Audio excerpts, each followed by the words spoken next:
The royal pup screamed before anyone saw the rogue wolf. By the time Alpha King Ronan Vale reached the lower training yard, 3 guards had shifted, and the intruder was dead beneath the eastern wall. The child was alive only because a stable hand had dragged him behind a feed cart while he stood frozen in human form, too frightened to call his wolf. Ronan stared at the boy's scraped palms and the white shock in his face. 8 years old. Old enough, according to every tutor in Eldermere, to have shifted twice by now. Who was responsible for his training, Ronan asked. No one answered fast enough. By noon, the entire royal council had been summoned. The chamber smelled of hot wax, cedar polish, and rain against the high windows.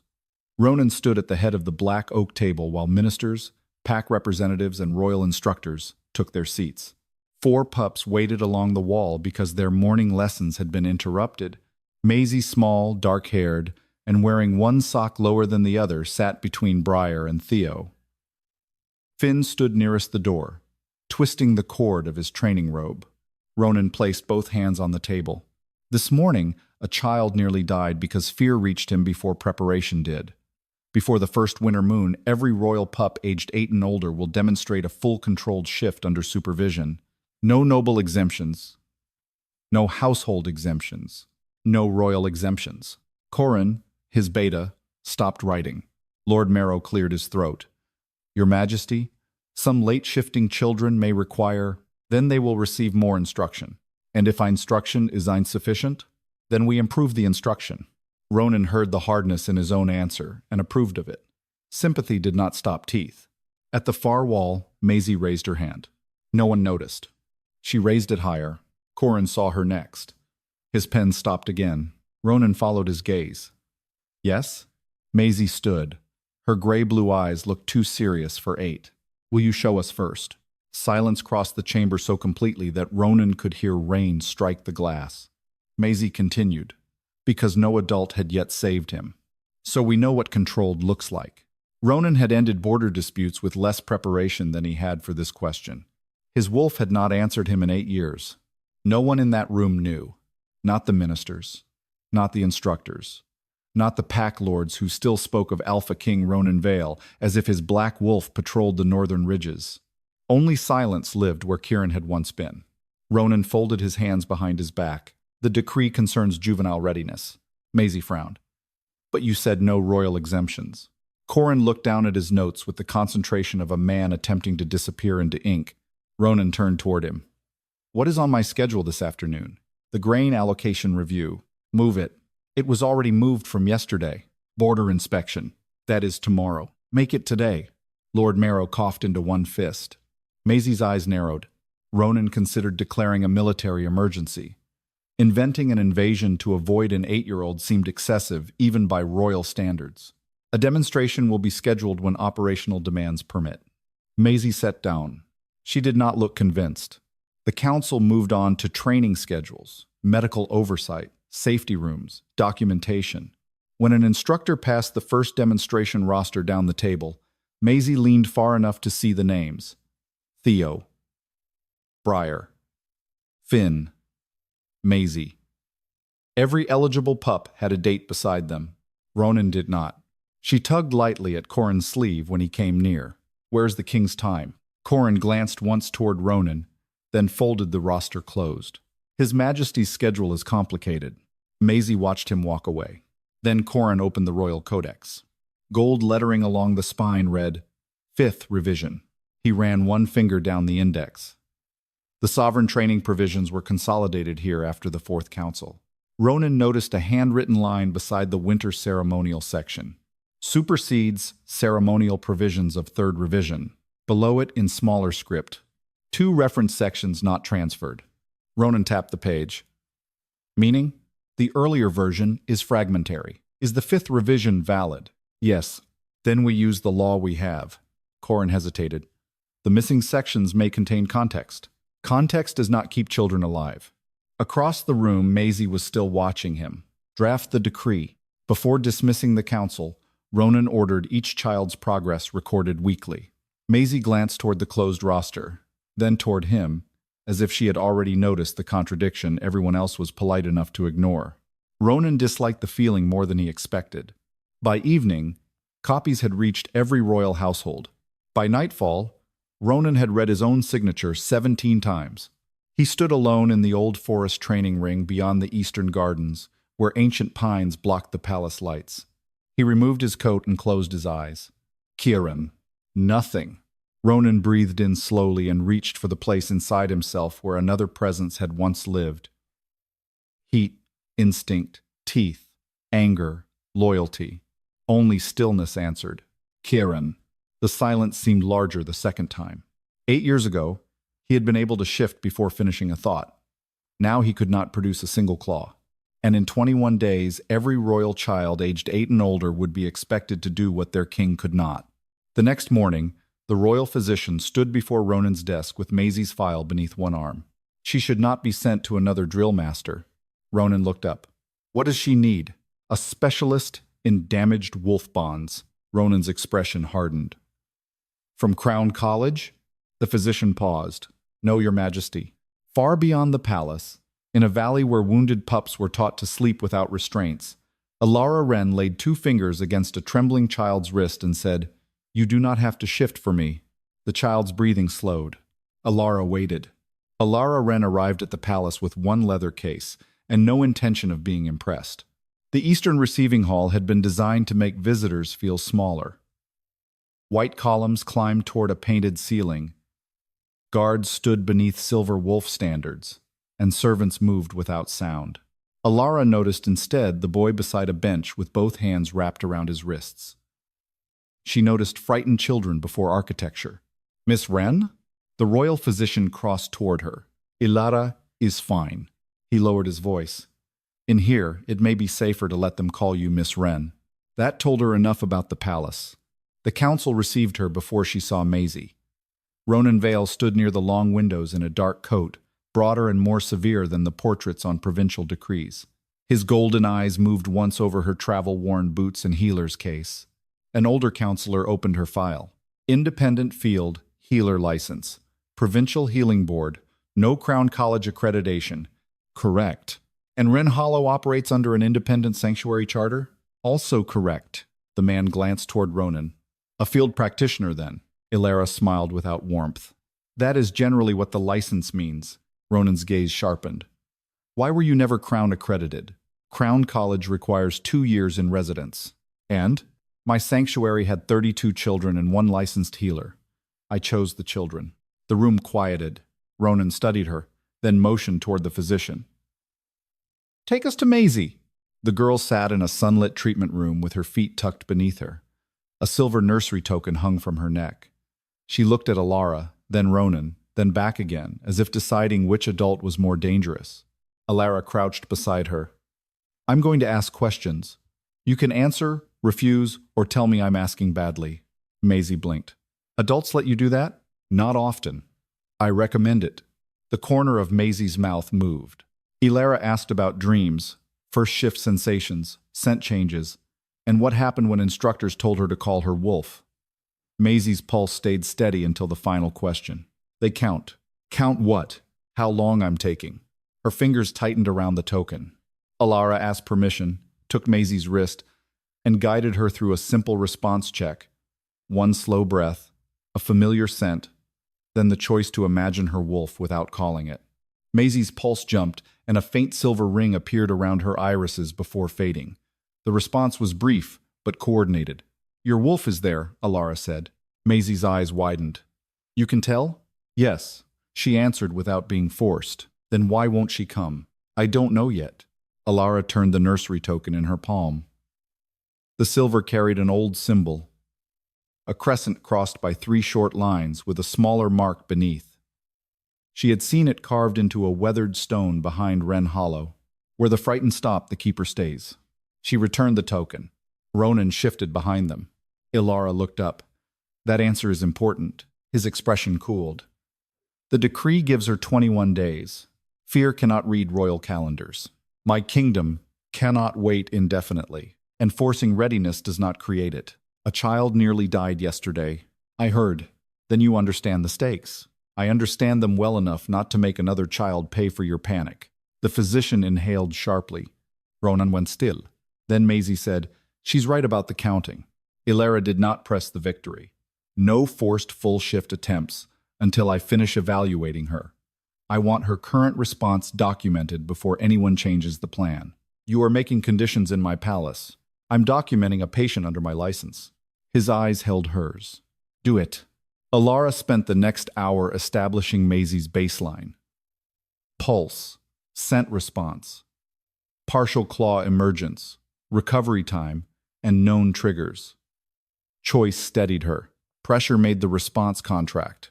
She copied the results twice, so no later instructor could rewrite the starting point. When the session ended, Ronan stepped into the corridor with a guard captain. No wolf form security demonstration will be required while the children are being assessed, he said quietly. Maisie heard him through the half-open door. She looked toward him, remembering the blank space beside his name on yesterday's roster. She said nothing. The second incident came before supper. A 10-year-old boy in the West practice room caught his hand in a restraint strap during a partial shift. Pain turned confusion into panic. His eyes flashed silver. Bone moved beneath his skin too quickly. The instructor shouted for him to complete the shift. Elara shouted the opposite. Stop commanding him. Ronan reached the boy first. He tore the leather strap apart with his bare hands and pulled the child clear before the changing fingers could break. Maisie stood in the doorway. She waited for the great black wolf from the royal storybooks. Nothing came. No claws, no black fur, no answering growl. Ronan remained entirely human. Elara noticed something different. An alpha that close to a panicking young wolf should have shown some involuntary response, even if he chose not to shift a scent surge, an eye flash, claws near the skin, some visible sign of the wolf answering danger. Ronan showed none. That did not tell her why. It did not tell her whether he was suppressing a healthy response or whether something deeper had failed. It only told her the reaction was abnormal and worth watching. Ronan looked up and found Elara studying him. Neither spoke. Maisie looked from the frightened boy to Ronan's unchanged hands. First the missing demonstration, then the corridor order. Now this. 3 strange moments were starting to look like a secret. Maisie woke before dawn because she had dreamed everyone else shifted without her. In the dream, the training yard filled with wolves while she remained on 2 human feet. The instructors kept counting. 10, 9, 8. Her body would not change, and when she looked for Elara, the healer was gone. She sat up with her heart beating too fast. The other pups slept beneath heavy blankets, so Maisie pulled on her robe and went looking for water. She never reached the kitchens. A light burned beyond the eastern corridor. Maisie followed it through a side door toward the old training courtyard. The gate stood partly open. Inside, Ronan Vale was alone. No guards, no coat, no crown. He stood in a dark training shirt, frost silvering the stones around his boots. Maisie almost called to him. Then she saw his face. The king looked the way pups looked immediately before an instructor told them to try again. Ronan closed his eyes. Kieran. Maisie knew that name. Every child in Eldermere did. Kieran was the great black wolf from the border stories. Nothing happened. Ronan breathed slowly, shoulders rigid. Kieran. Still nothing. He lifted one hand. Maisie expected claws. His fingers remained human. Then the command disappeared from his voice. Kieran, please. Something inside Maisie went cold. This was not practice. He was asking someone to come back. Her nursery token slipped from her fingers and struck the stone. Ronan turned. For several heartbeats, neither moved. Maisie. She stepped into the courtyard. He isn't coming, is he? Ronan's jaw tightened. He could have told her she misunderstood or ordered her back to bed. Instead, he said nothing. Maisie looked at his unchanged hands, then at the empty courtyard. Your wolf is gone. The words sounded worse after she said them. Ronan's face changed only slightly, but it was enough. Can wolves leave if we're bad at being wolves? Ronan looked at her sharply. Because mine doesn't come when they want her to. And if Kieran left you, her voice faded.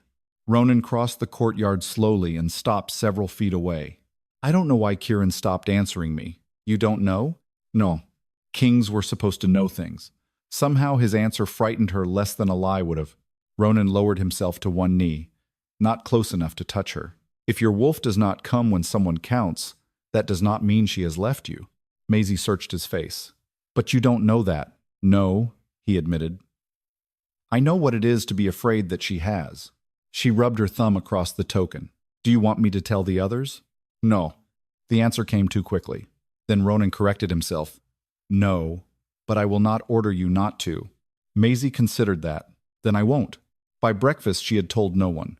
Not Briar, not Theo, not Finn. She did ask Elara whether wolves could disappear. What makes you ask that? Maisie stared into her porridge. The king's wolf is gone. Elara asked how she knew. Maisie told her about the courtyard. An hour later, Slara found Ronan in the library. Kieran. How long? 8 years. Elara held out her hand. I need to examine the bond response. What does that involve? Consent, for a start. After a moment, he placed his wrist in her hand. Elara closed her fingers lightly over his pulse and asked him to call Kieran. Nothing visible happened, but his pulse tightened sharply. When she asked him to call with command, his body braced as though preparing against something inside himself. She released him. Kieran isn't gone. Ronan stared at her. You watch nothing happen. Gone feels different. A severed bond goes quiet because there is nothing left to answer.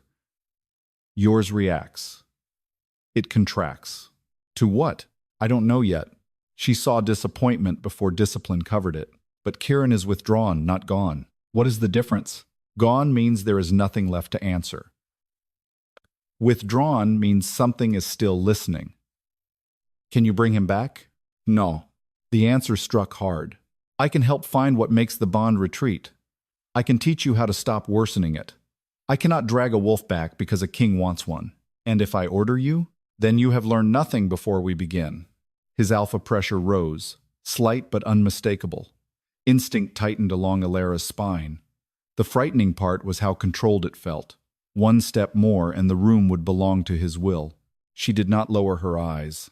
Ronan noticed. His gaze lingered on the stubborn lift of her chin, on the woman standing too close to his power and refusing to yield.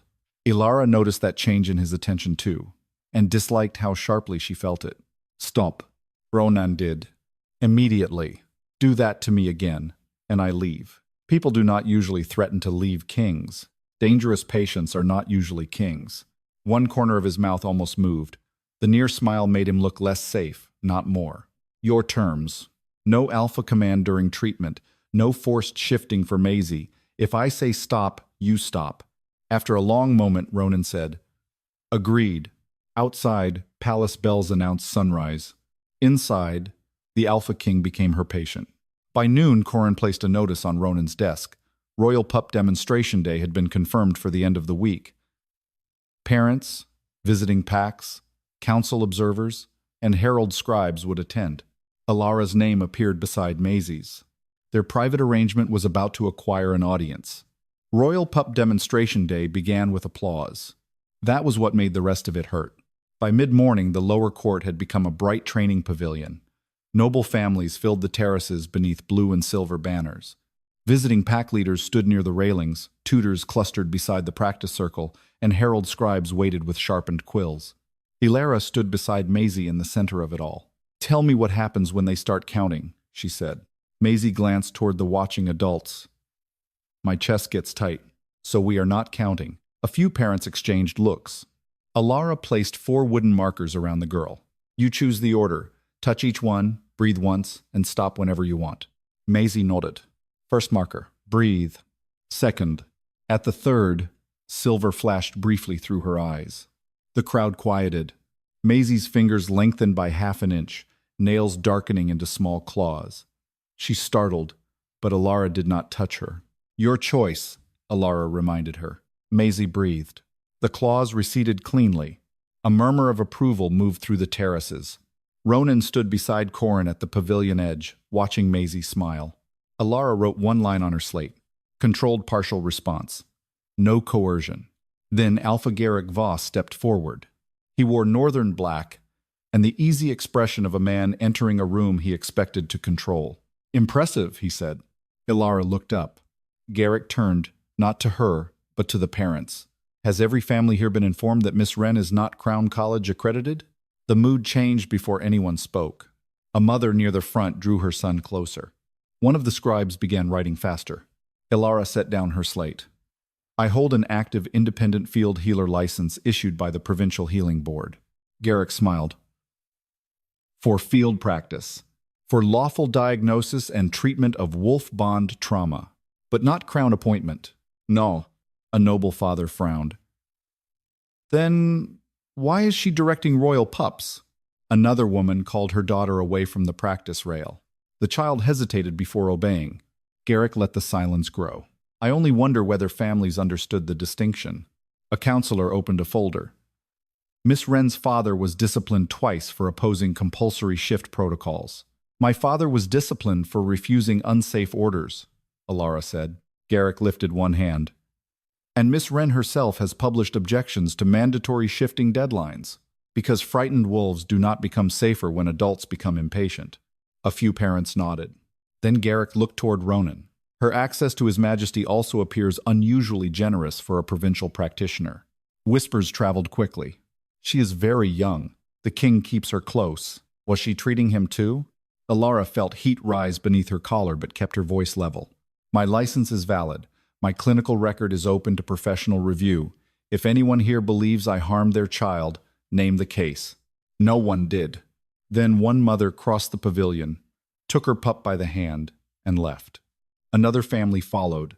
A lord announced that his household would suspend participation until a crown-accredited specialist reviewed Elara's work. By the time the demonstration broke for noon, 3 noble families had withdrawn their children. Corin approached Elara near the equipment table, his expression grim. Wren Hollow's Western donor has frozen this month's grant. Her hand stopped over the straps. How? One of their representatives was in the terrace. The message was sent before the session ended. Before the afternoon demonstrations resumed, 2 visiting pack councils announced they would petition for review of Wren Hollow's independent sanctuary charter. Corin warned that the Provincial Healing Board would likely issue a preliminary conduct notice once the petitions arrived. Nothing had been revoked. Not yet. But Elara could already feel her work being converted into rumor. She heard one father behind her say, "The king's healer. Not Miss Wren. Not field healer. Not Elara. The king's healer." Counselors gathered around Ronan before the afternoon session. Their voices were low, but the pavilion was too crowded for privacy. Until the board review is complete, Lord Marrow said, Miss Wren should be removed from independent royal treatment and from any formal crown assessment. A crown-accredited healer can supervise in the interim. Elara stepped closer. Maisie is not medically ready for conventional assessment. Garrick stood several feet away, listening. Ronan's gazemet eleras. She saw the calculation happen. If he refused now, every whisper about influence would harden. If he agreed, he would be overruling the expert he already knew was right. Your Majesty, Elara said quietly, do not make this decision for the crowd. That should have stopped him. It did not. Until the review concludes, Ronan said, loud enough for the gathered parents to hear, Miss Wren is suspended from formal royal assessments and may treat royal pupils only under crown. Supervised conditions. Silence. Then scribes began writing. Elara stared at him. You just made his accusation believable. I am containing the damage. No. Her voice stayed low. You are choosing who carries it. Ronan's jaw tightened, but he did not reverse the order. The standard assessment began before sunset under a crown-accredited instructor. Because the session was classified as a formal royal assessment, Elara could not participate. She filed a written objection that Maisie was medically unready and stayed nearby in case the girl destabilized. The scream came less than 20 minutes later. Maisie. Elara ran. 2 instructors held the girl on the floor. Maisie's right shoulder had partially shifted, the joint dragged out of alignment beneath skin caught between child and wolf. Blood marked the sleeve where claws had broken through and vanished again. Get your hands off her. Everyone obeyed. Elara dropped beside Maisie. I told them I needed to stop. The girl gasped. I know. It hurt, so they told me to finish. Elara looked once toward Ronan. He had arrived in the doorway. She saw the moment he understood exactly what his order had purchased. Elara stabilized the shoulder and stayed until Maisie's wolf response finally retreated. Much later, when the child slept beneath a heavy blanket, Ronan stood outside the treatment room. Elara. She asked me if this happened because she didn't try hard enough. He stopped. Elara's face was exhausted and cold. Do not apologize to me tonight. Ronan said nothing. You haven't paid for what you did yet. Maisie's right arm was strapped against her chest by morning. The royal physicians called the injury manageable. Elara hated the word. Manageable meant the joint had been returned to place. The torn muscle had stopped bleeding, and the partial shift had not damaged the bone. It did not mean Maisie could lift her arm without pain. It did not mean the child stopped flinching whenever silver touched her skin. Elara replaced the stiff crown brace with a lighter support and wrote 3 conditions across the top of Maisie's chart. No full shift attempts, no counting, and no instructor without patient consent. Maisie read the 3rd line twice. Even the king? Even the king. Ronan was outside the treatment room when Elara opened the door. He looked as if he had spent the night in the corridor. May I see her? Elara turned instead of answering for Maisie. The girl saw him through the doorway, and her fingers tightened around the blanket. Is he going to make me do it again? Ronan heard. No, he said. Maisie turned toward the window. Ronan took 1 step forward, and Elara blocked the doorway. She said no without using the word. I only want to apologize. You do not get to ask a frightened child to make you feel better. For once, he did not use authority to reopen what had closed. He stepped back. Tell her I will wait. I will tell her you left when she wanted you to. That distinction hurt him. Good. By midday, the palace had turned Maisie's injury into politics. Alpha Garrick Voss filed a formal petition for winter sovereignty review. Corin brought Elara a copy while she adjusted Maisie's brace. The king had issued a compulsory shift decree that resulted in injury to a royal ward. He had elevated a provincially licensed, non-accredited healer into royal practice. Questions had arisen regarding his judgment, Elara's unusual private access to the king, her influence over royal policy, and most carefully worded of all his current capacity to fulfill the traditional obligations of an alpha sovereign. Garrick did not accuse Ronan of being unable to shift. Not yet. He only asked the council to require proof. The bastard knows something, Corin said. Maisie looked up from the puzzle on her lap. Elara folded the petition. He knows where to press. Corin's eyes moved to the girl, then back to Elara. She said nothing more. Maisie's discovery still belonged to Maisie. That afternoon, Elara requested every nursery record attached to Maisie's early training. Most were ordinary. Vaccination lists, scent development notes, first claw dates, growth measurements. The silver token was not. She placed it beside the royal ceremonial manual and traced the crescent crossed by 3 short lines. The same shape appeared at the bottom of page 214. Page 215 did not exist. Neither did 216.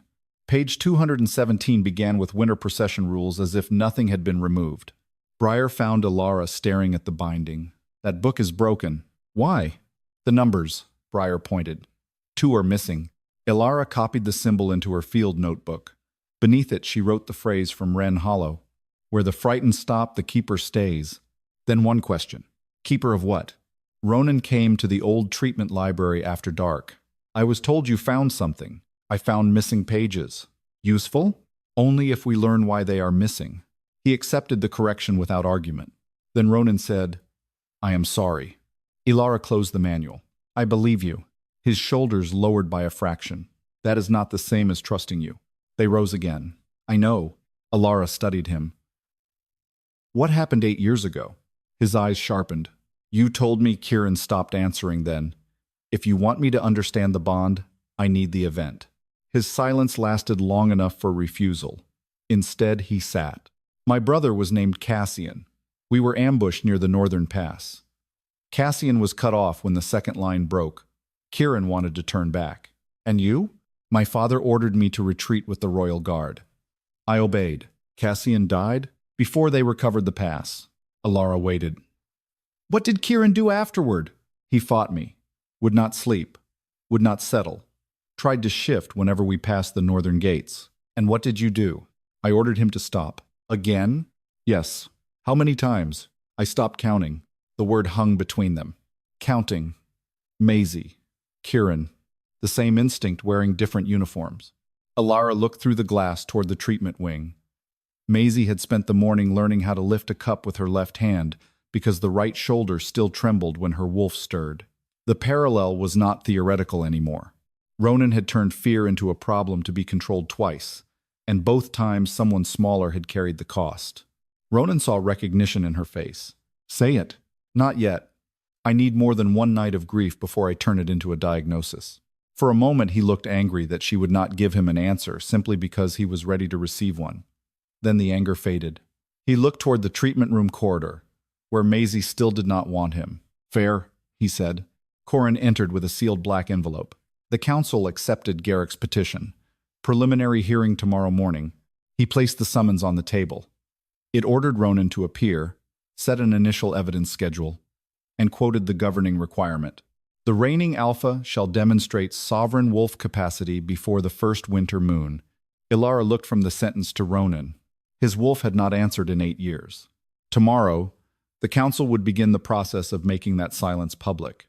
The preliminary sovereignty hearing lasted 43 minutes and changed nothing that mattered. Ronan appeared before the council at sunrise. Garrick asked for a formal proof schedule, access to the governing codex, and confirmation that the king would be required to demonstrate sovereign wolf capacity before the first winter moon. The council granted all 3 requests. It also gave both sides 3 days to submit historical or medical evidence relevant to the rite. No one forced Ronan to shift that morning. They simply gave his silence a deadline. By afternoon, Elara had him in the unused winter conservatory. She had not resumed treatment because she trusted him. She resumed because the council had placed his wolf bond at the center of a sovereignty challenge, and because understanding what happened to Kieran might determine whether the older records mattered at all. Sit, she said. Ronan looked at the chair. You enjoy that word. I enjoy patients who follow instructions. He sat. Elara placed 2 fingers over his pulse. We are not calling Kieran today. His gaze sharpened. Then what are we doing? Finding out what happened when he stopped answering. She began with Cassian, but not the ambush itself. The days afterward mattered more. When did Kieran first resist you? The morning after the funeral. What did he want? To shift. Why? I don't know. That is not an answer. Ronan looked toward the frost-clouded windows. He wanted to run north. Toward the pass? Yes. And you stopped him? I was king by then. Delegations were waiting. Border troops needed orders. My father was dying. So you commanded him not to grieve, in a way you could not control. Gold flashed briefly in Ronan's eyes. I commanded him not to abandon the palace. What happened the next time he tried? I stopped him again. And again? Yes. How? Alpha comment. Elara removed her hand from his wrist. Every time? Silence. Ronan. Yes. The answer landed harder because he no longer defended it. Elara thought of Maisie on the training floor, saying she had asked them to stop. You were frightened, she said. His expression changed. That is not an excuse. No, it is the pattern. Kieran reacted to Cassian's death. You treated the reaction as disobedience. When he resisted, you increased pressure. When he withdrew, you increased it again. And Maisie? You already know. His jaw flexed. Elara did not spare him. You were afraid another child would die because she could not shift. So you wrote a rule. I warned you pressure was making her worse. When that warning threatened your political position, you chose more control. The result was injury. And with Kieran, the result may have been withdrawal. He went very still. May have been, Elara repeated. I am not declaring the bond healed, and I am not saying grief alone caused this. But your bond contracts most sharply when you use command. That is consistent with a learned defensive response. Ronan let out a slow breath. All these years I thought he hated me for leaving Cassian. He may have been grieving Cassian with you, and I punished him for it. Elara did not answer. He did not need her to. Later they moved to the archive.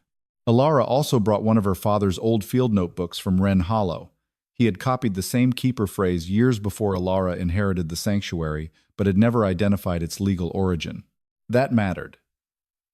The inscription had existed in her family records long before Ronan's challenge gave her any reason to reinterpret it. If Garrick accused her of inventing a convenient history, the date on the notebook would answer part of that attack. Elara laid out the evidence in order. The 5th revision, the 3rd revision index, the missing pages, Maisie's token, and the Wren Hollow inscription. Corin arrived with an abbey catalog wrapped in linen. One entry, dated 93 years earlier, referenced a copied ceremonial text, Juvenile Circle, Keeper position. Rear sovereign. Elara read it twice. Rear sovereign. Corin leaned closer. The fifth revision places the alpha at the front. Exactly. Ronan entered while they compared references. This is proof? Not yet, Elara said. It is a chain. A chain is only useful if every link survives challenge.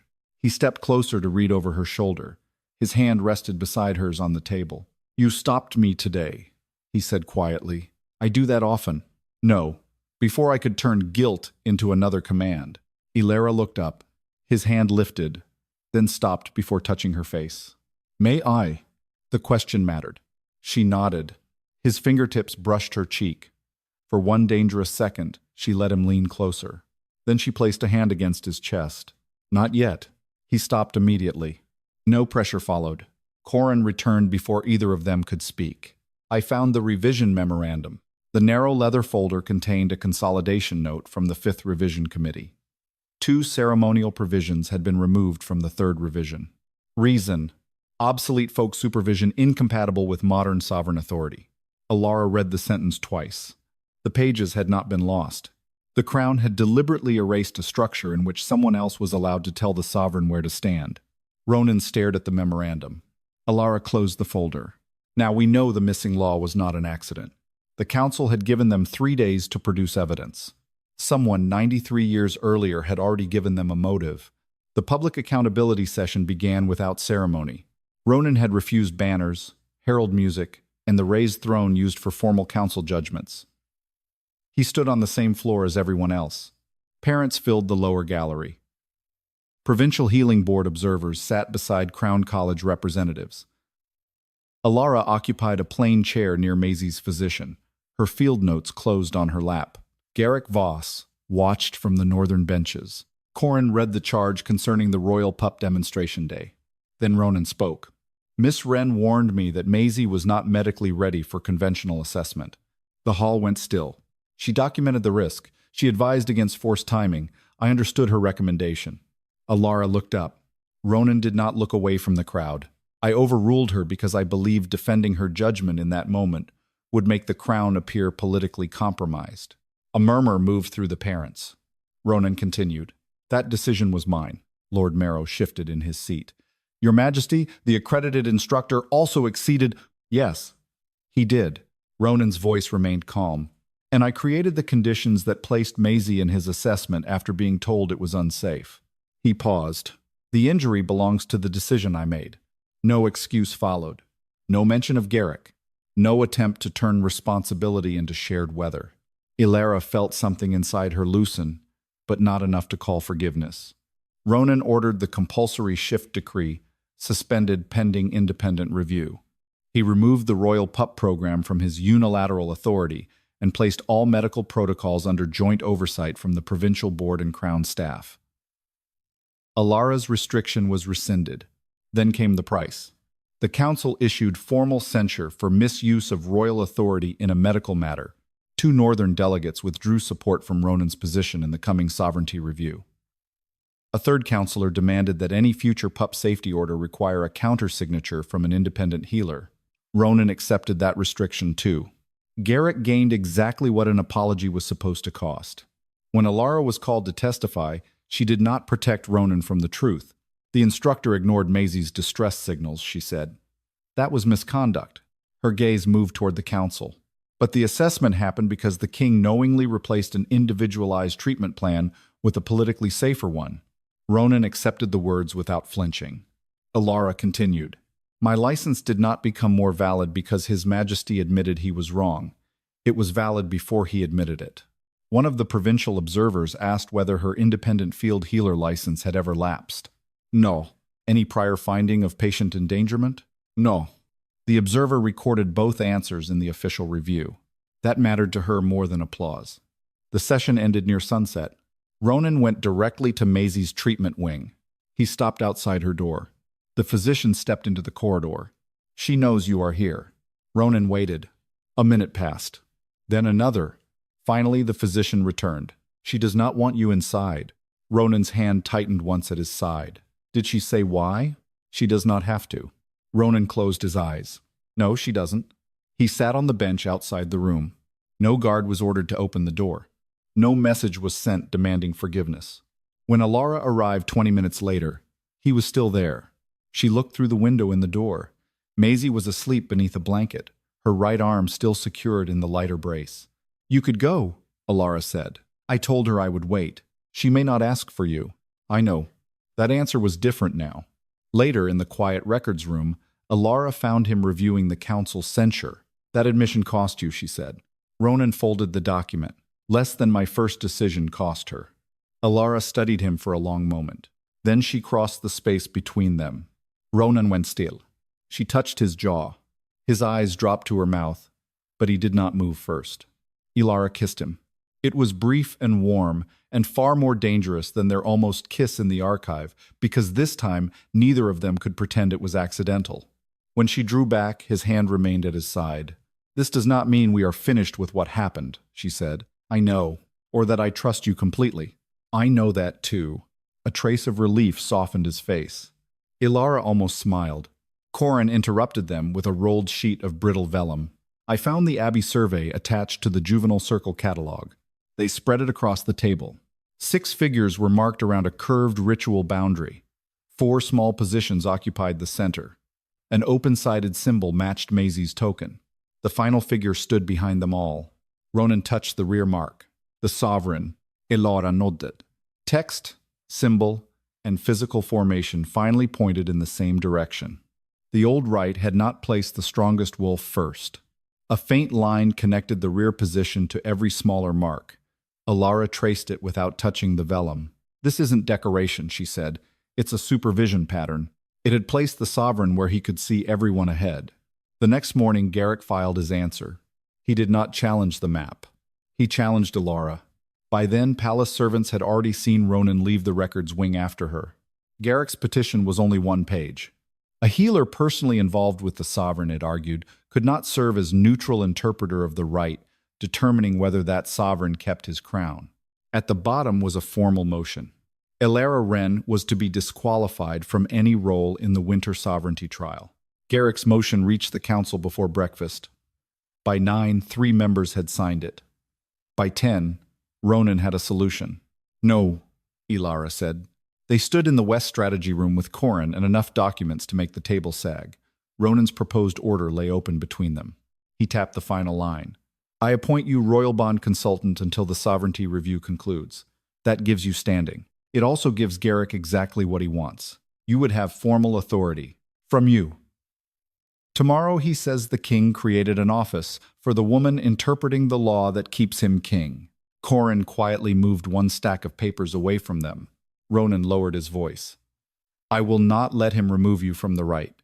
Elara met his eyes. "You do not get to solve every threat by putting your name above mine." The words stopped him. "What are you proposing?" "Open evidentiary review. Under provincial healing law, a field healer could voluntarily submit disputed professional findings to a mixed panel. Elara intended to submit not only her ritual interpretation, but the conduct allegations already pending against her. If the panel finds that I falsified the medical interpretation or exceeded the safe scope of my license, I accept immediate suspension pending a full board hearing." Ronan stared at her. "No. A suspension would trigger review of Wren Hollow's sanctuary charter. We would stop taking new patients. The children already there could face placement review. I know what that means." "So do I. You could lose the sanctuary." "Yes. Then why would you risk it?" "Because if I ask the council to trust my judgment while I hide my own risk, I become the thing Garrick says I am." Ronan came around the table. "I am trying to protect you. And I am telling you what protection looks like. You learn not to decide what Maisie must risk. Do not make me teach you the same lesson twice." For several seconds he said nothing. Then he stepped back. "What do you need?" The question changed the room. By afternoon, the Council and Provincial Healing Board approved a joint open evidentiary review. The board folded its preliminary conduct inquiry from demonstration day into the proceeding rather than running a second case in parallel. The panel contained 4 people with little reason to agree: a provincial examiner, a Crown College bond specialist, a Northern Pack observer chosen from Garrick's coalition, and an Abbey archivist with no political appointment. The hearing was public. Elara stood alone at the evidence table. She began with what was certain. Her independent field healer license was active. Wren Hollow held a valid independent sanctuary charter. Neither status gave her automatic authority over a sovereign right. Then she presented the chain. The fifth revision named the current ritual. Its margin reference superseded third revision provisions. The third revision index named the Keeper of First Bonds. The ceremonial manual jumped from page 214 to page 217. Maisie's token carried the keeper symbol found at Wren Hollow. Her father's dated field notebook preserved the same inscription years before the present dispute. The Abbey catalog described a juvenile circle, keeper position, and rear sovereign.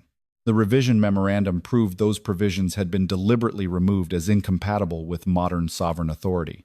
Finally, Elara opened the survey map. 4 juvenile positions, 1 open-side keeper, 1 sovereign behind. The Crown College specialist leaned forward. "You are arguing historical intent." "No, I am separating 3 claims." She raised one finger. "Historically, the office existed." A second. "Mechanically, the surviving formation matches the text." A third. "Medically, the structure reduces coercive pressure on frightened juvenile bonds." The Northern Observer asked, "And that makes the old rite current law?" "No. It makes the restored structure credible enough to test. Whether the Council recognizes the result is a legal decision. I am a healer. I will not borrow authority I do not have." The panel checked archive seals, source dates, and the chain of custody. The Abbey archivist confirmed the survey predated the 5th revision. The Northern Observer tested the formation with 6 cords laid across the table. The rear position received every change. Then the Crown specialist challenged Elara's use of Maisie's injury. Elara produced the baseline record she had copied before anyone altered the treatment plan. Stable, partial response under choice. Contraction under pressure. Then the injury report. "What happened to Maisie does not prove every frightened pup requires the old rite," Elara said. "It proves forced timing can destabilize a bond that was functioning safely under lower pressure." The decision came after sunset. Elara's field healer license remained in good standing. The board closed the preliminary conduct allegation without suspension. Because no license suspension occurred, the automatic charter review provision was never triggered. The board denied emergency action on the 2-pack petitions against Wren Hollow, leaving the sanctuary open while any ordinary charter challenge would have to proceed separately. The panel found no evidence of fraud or unsafe practice. The historical source chain was credible. The bond warden mechanism was sufficiently supported to be admitted as a lawful evidentiary alternative in the winter sovereignty trial. A breath left Elara. Ronan did not cross the room to embrace her. He stayed where he was and let the victory belong to her. Then Garrick rose. "Congratulations, Miss Wren. You have proved the king may attempt a different test." He turned toward Ronan. "But a rite for an alpha still requires an alpha wolf." The hall quieted. "Your Majesty has found his law." Garrick's eyes sharpened. Now he only needs to find Kieran. The United Packs learned Ronan Vale's secret from Ronan Vale. He chose the lower assembly hall, the same room where Elara's evidence had been tested the night before. Pack delegates filled the benches. Parents crowded the rear gallery. The 4 pups sat together near Maisie's physician, though Maisie's right arm still rested in its brace. Garrick stood with the northern delegation. Ronan did not wait for him to speak. "For 8 years, I have been unable to call my wolf." The reaction moved through the hall like wind through dry leaves. Theo stared openly. Briar stopped writing. Finn looked toward Maisie. Maisie looked only at Ronan. He continued. "Kieran did not die. Our bond was not formally severed. But he stopped answering me, and I hid that fact while allowing this kingdom to believe otherwise." A counselor rose halfway from his seat. Ronan raised one hand. "I also issued a decree demanding courage from children while disguising my own fear as discipline. That decree contributed to the injury of a child under my protection." His gaze found Maisie for 1 second, then moved away when she did not invite more. "I will not let another man own that truth simply because I was ashamed to speak it." Silence followed. Then Garrick stood. "His honesty answers deception," he said. "It does not answer incapacity." The words were calm enough to be worse than mockery. Garrick addressed the council. "The sovereign bond remains unproven. A royal ward was harmed under his policy. The PUP program required emergency independent oversight. The healer interpreting the alternative rite is now personally involved with the man whose crown depends upon it. Northern pacts are being asked to accept uncertainty, at the point where military succession depends upon certainty. Elara watched several delegates nod. Garrick had lost the pleasure of exposing Ronan. He had not lost the case. The council confirmed the winter sovereignty trial for the following evening. Before any ritual list could be finalized, Elara took Maisie back to the treatment room. "No," she said. Maisie sat on the examination table, her brace removed while Elara tested the shoulder. "I didn't ask yet. You were about to." Maisie frowned. "I want to do the rite." "No." Her shoulder still resisted rotation. A partial claw response made the injured muscles tighten beneath Elara's fingers. Maisie swallowed the pain. "I can do it. That is not the same as being safe to do it." Ronan stood near the door. He said nothing. Maisie looked at him. "Do you need me?" The question hurt more than she intended. Ronan crossed his arms, then deliberately uncrossed them. "I need you safe. What if you lose because I don't go?" Elara answered before he could. "Then he loses." Maisie looked startled. Elara replaced the brace. "If your shoulder is unsafe tomorrow, you do not enter. If that costs him the crown, then it costs him the crown." Ronan's answer came without hesitation. "Then I lose the crown." Elara looked at him. Part of her had expected the pause that never came. Maisie studied his face as if checking for the trick. There was none. Later, after rest and a second examination, the joint tolerated limited change without displacement. Elara did not clear Maisie for an unrestricted full shift. She wrote the conditions herself. Maisie could withdraw at any moment. No command could compel completion. Pain above the agreed threshold ended participation. Elara possessed absolute medical halt authority, even if stopping the rite caused Ronan to fail. Ronan signed beneath the conditions. So did Maisie. That night, Elara found him alone beside the old courtyard where Maisie had discovered his secret. The moon was one night from full. "What if Kieran doesn't come?" Ronan asked. Elara did not lie to him. "Then he doesn't." He looked toward the frost-dark stones. "I thought you were supposed to reassure patients. I am supposed to tell them the truth." He almost smiled. She stepped beside him. "Tomorrow is not only a test of whether Kieran returns. It will feel like one. I know." Her hand found his. "If he does not come, they will still see whether you learn to stop making fear obey you." Ronan closed his fingers around hers. He did not ask for promises she could not make. At noon the next day, the council published the 4 conditions of the restored trial. First, Ronan must demonstrate a functioning alpha-wolf bond. Second, a verified bond warden must direct the juvenile sequence. Third, every participating pup must complete safely according to individual readiness. Fourth, the sovereign must remain the rear anchor and may not override the warden's direction. Kieran could satisfy only the first. By sunset, the ceremonial court was full. Elara took the open-side warden position. Maisie stood in the juvenile circle with her right shoulder taped beneath her training clothes. Theo bounced once on his heels. Briar looked pale, but determined. Finn stared at the ritual boundary. Ronan stood behind them all. The bell sounded. Theo shifted first. Briar followed. Finn did not move.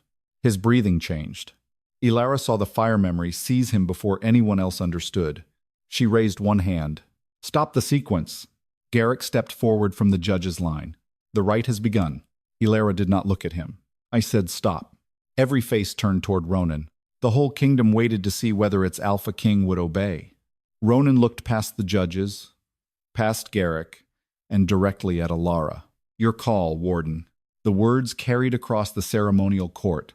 Elara turned back to Finn. His hands were shaking, his pupils widened until almost no color remained. Smoke from the nearest ritual brazier had drifted into the circle, and she saw what the others had missed. Not refusal. Memory. "Cover that brazier." A temple attendant hesitated. Ronan did not. "Do it." The flame vanished beneath a metal hood. Elara crouched several feet from Finn. "You are not in the fire. Look at Briar." The newly shifted wolf sat near him, ears lowered. "Now, Theo, no one is chasing you. No one is locking the door." Finn's fingers changed first. Claws emerged, then receded. His breath broke, but Elara kept her voice even. "You can stop." Finn looked toward the boundary, then back to her. No. Then choose the next breath, not the whole shift. He closed his eyes.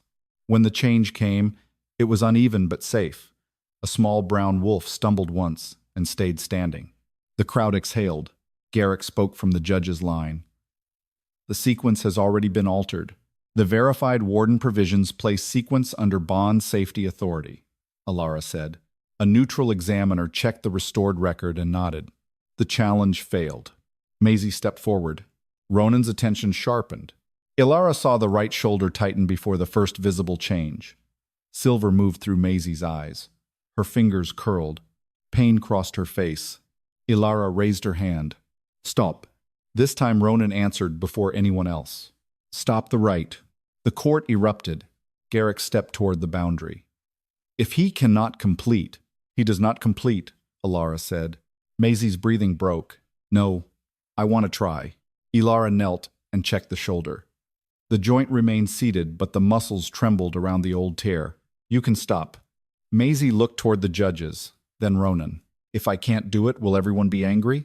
Ronan moved closer but remained behind the juvenile line. No. What if you lose?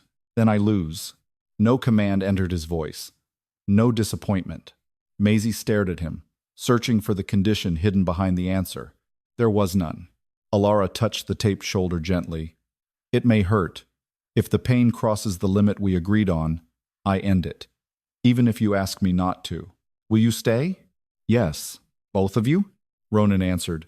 As long as you want us. Something moved inside him. Not power. Pain. For 8 years, the place where Kieran had been had answered every command with silence. Now Ronan felt one faint pulse of grief that was not entirely his. His instinct was immediate. Reach for it, seize it, call Kieran forward before the moment vanished. He almost did. Then he remembered Elara's hand against his chest in the archive. Maisie on the floor, Cassian at the northern pass. Every time fear had made him tighten his grip, Ronan let the response exist without demanding what came next. The pulse came again. Gold flooded his eyes. His fingers darkened at the nails, the first involuntary change Elara had ever seen from him. A shout rose from the judge's line. Garrick leaned forward. There. Command the wolf. Complete the sovereign form. Ronan's breathing roughened. The old instinct surged with the bond. Finish, prove, control this before it disappears. Elara stepped to the edge of the circle. Do not command him. Every judge went silent. Ronan looked at her while the partial shift trembled through his hands. The old Ronan would have called hesitation weakness and forced Kieran forward before anyone could question him. Instead, he said, clearly enough for the court to hear, Your call, Warden. Then he stopped reaching. The change came anyway. His spine bowed. Black fur broke across his shoulders, and the shift moved through him with the violence of a door opening after years swollen shut. A massive black wolf stood where the king had been, scarred across one shoulder, breathing hard. Kieran. The court exploded into shouting. Ronan had satisfied the first legal condition. Only the first. Elara watched Kieran's stance. The wolf was present, but his weight shifted too quickly between his forepaws, breathing uneven, attention snapping toward every voice. The bond had opened. It had not healed. Elara changed the formation. Finn and Theo moved outward. Briar shifted toward Maisie's left side.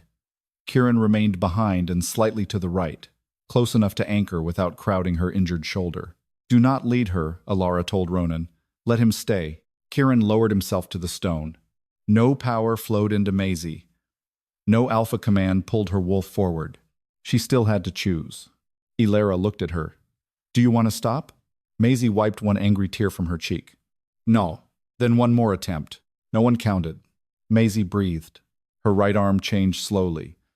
Pain tightened her mouth, but the joint held. Fur spread over her shoulders and down her spine. Halfway through, she stopped.